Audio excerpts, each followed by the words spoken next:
तो जब आप अपने जीवन के उस दौर में होते हो, जब आप कुछ अच्छा कर रहे होते हो, तो बहुत लोग आपके सामने आएंगे और कहेंगे अच्छा नहीं कर रहा, ये गलत ही चलता है। तो कहते हैं बहुत सारे कुत्ते भौंकते हैं। तो क्या एक हाथी को कुत्ते से युद्ध करना स्टार्ट कर दें? कुत्ते से या गीदड़ से या गधे से लड़कर आप जीत भी गए तो उस जीत का जश्न कोई नहीं मनाएगा आपको। एक छोटी सी कहानी सुनाऊंगा हमेशा की तरह। पहले शायरियां सुनाता था, अब कहानी सुनाता हूं। एक गांव में एक संत का आना जाना स्टार्ट हुआ और वो संत जो लोगों को अच्छी बातें बताया करता था, उससे गांव वालों का जीवन संवरने लगा। ठीक है। और उस संत की बताई हुई बातें सही होने लगी क्योंकि वो लोगों को सही रास्ता दिखाता था। तो जो बहुत दिनों से एक पंडित उस गांव के लोगों का काट रहा था, उसको ये बात डाइजेस्ट नहीं हो पाई कि कोई नया संत आके उसकी जगह ले रहा है, और उसने उस संत के बारे में बुरा भला कहना शुरू की। तो जो गांव में एक संत का चेला था, वो संत के पास गया भाग के कि गुरुजी आपके बारे में ऐसे ऐसे कहा जा रहा है। तो संत ने कहा कि बेटा, क्रोधित होने की जरूरत नहीं है।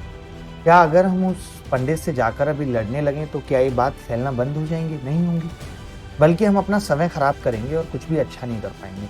तो जब आप अपने जीवन के उस दौर में होते हो, जब आप कुछ अच्छा कर रहे होते हो, तो बहुत लोग आपके सामने आएंगे और कहेंगे कि अच्छा नहीं कर रहा, ये गलत कर रहा है, या मैं ही हूँ, मेरे बारे में भी बहुत सारे लोग कहेंगे।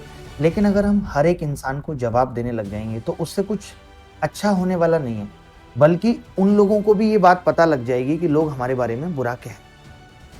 ये मैं इसलिए समझाना चाहता हूं क्योंकि जब आप तैयारी के दौर में हैं तो लोग अनेकों अनेक बातें आपसे कहेंगे कि भाई ये तो तैयारी में सालों साल खराब करेगा, इसका सिलेक्शन नहीं होगा। जब हाथी चलता है तो कहते हैं बहुत सारे कुत्ते भौंकते हैं।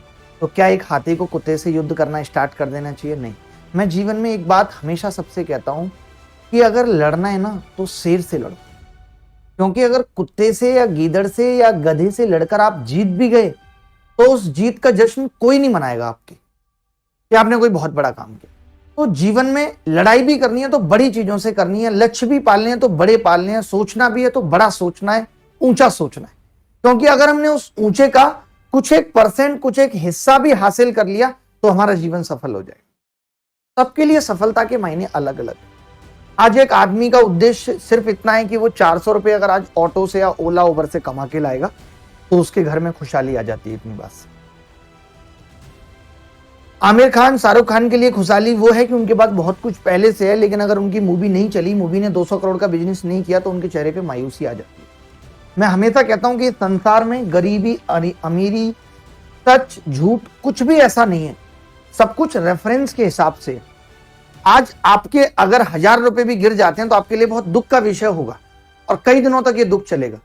और वहीं अडानी के लिए अगर कईयों 1000 करोड़ का लॉस हो जाता है तो शायद उतना दुख का विषय ना बने, क्योंकि हर आदमी के लिए दुख और सुख अपनी सामर्थ्य के हिसाब से। वैसे सफलता का मायने भी अपनी सामर्थ्य के हिसाब से है। ये मैं इसलिए बता रहा हूं क्योंकि आज सोशल मीडिया पे जिस चीज को देख के हम कॉपी कर रहे हैं कि वो बंदा सफल है, मुझे वैसा बनना है, तो सबके लिए सफलता के मायने अलग अलग हैं। और सफल होने का कतई ये मतलब नहीं है कि जीवन के सारे दुख दूर हो गए, अब जीवन में कोई परेशानी रहेगी, अब जीवन बहुत स्मूथ चलेगा। कभी ऐसा नहीं है। मोदी जी आज पीएम बन चुके हैं, उनके पास देश में इससे ज्यादा करने को कुछ नहीं है, लेकिन उनकी भी अपनी समस्या है।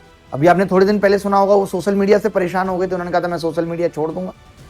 उनके भी जीवन में दुख है, वो भी देखते हैं कि इतने सारे लोग उनको भी खराब कहने वाले, क्या आप अच्छा नहीं कर रहे। तो आपको जीवन, जब तक सांसें हैं तब तक जंग लड़नी पड़ेगी। आपकी नौकरी लग जाएगी तब जंग किसी और चीज से होगी, तब परेशानियों की वजह दूसरी होंगी। तो इसीलिए जीवन में यह सोच के हम आगे ना बढ़े कि मेरे जीवन में परेशानियां हैं, मैं रूरल बैकग्राउंड से हूं, मेरे पास आज पैसा नहीं है, मैं अच्छी तैयारी अफोर्ड नहीं कर सकता। तो इन सब बातों को कोई नहीं सुनेगा।